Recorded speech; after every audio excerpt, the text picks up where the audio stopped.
জয় যিশু। প্রথম পাঠ, প্রবক্তা জোনার কাহিনী, ৩ অধ্যায়, ১ থেকে ১০ পদ। নিনিভের লোকেরা ঈশ্বরের বাণী বিশ্বাস করে কুপথে চলা বর্জন করল। আবার জোনার প্রতি উচ্চারিত হল ভগবানের বাণী। ভগবান বললেন, এবার উঠো, মহানগরী নিনিভেতে যাও তুমি। সেখানে তোমাকে যে বাণী প্রচার করতে বলেছি তা প্রচার করো। জোনা তখনই রওনা হলেন। ভগবানের আদেশ মতো নিনিভেতে গেলেন। এই নিনিভে শহরটি ছিল খুবই বড়। তা পার হতে ৩ দিন সময় লাগত। জোনা শহরে প্রবেশ করে একদিনের পথ পার হলেন। তিনি প্রচার করতে লাগলেন যে আর ৪০ দিন মাত্র, তারপর নিনিভে বিলুপ্ত হয়ে যাবে।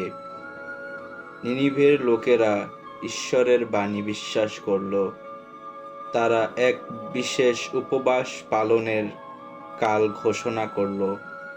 তখন ধনী দরিদ্র সবাই কোমরে জড়িয়ে নিল লোমের কাপড়।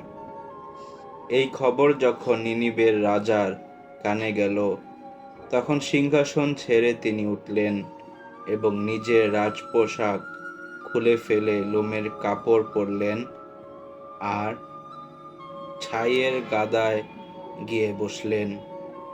তারপর তার নির্দেশে নিনিভেতে এই কথা ঘোষণা করা হলো।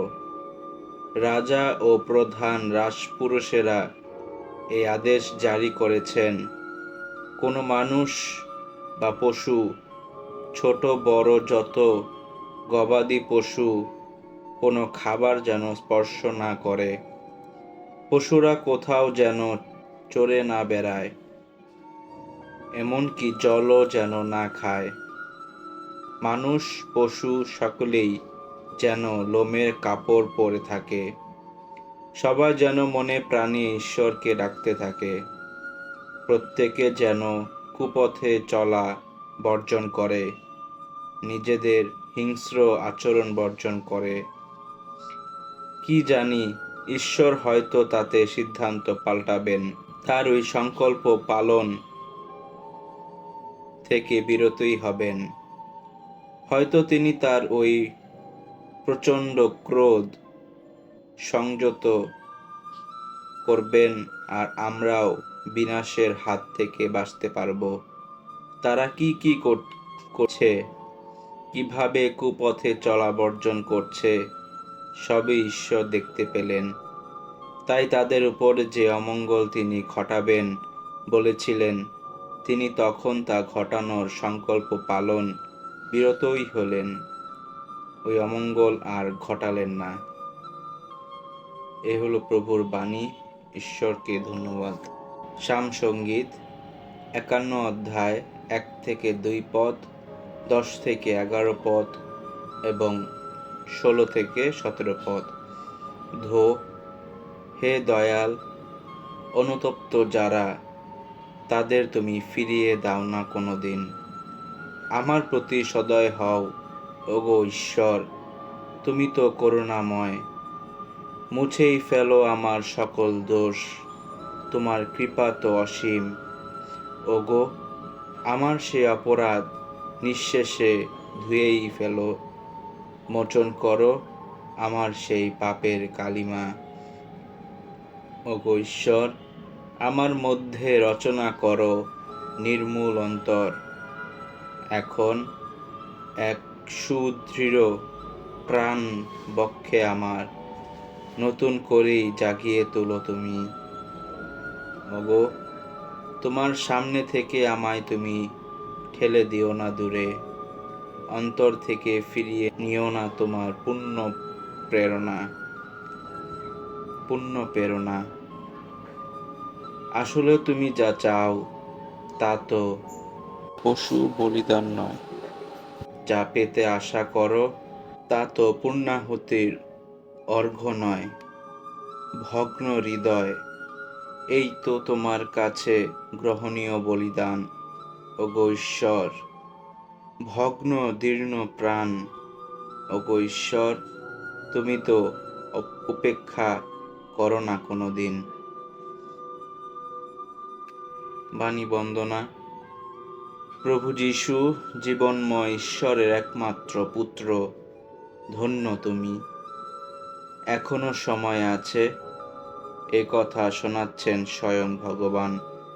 মনে প্রাণে আমার কাছে আবার ফিরে এসো তোমরা, আমি যে দয়াময়, করুণা নিধান।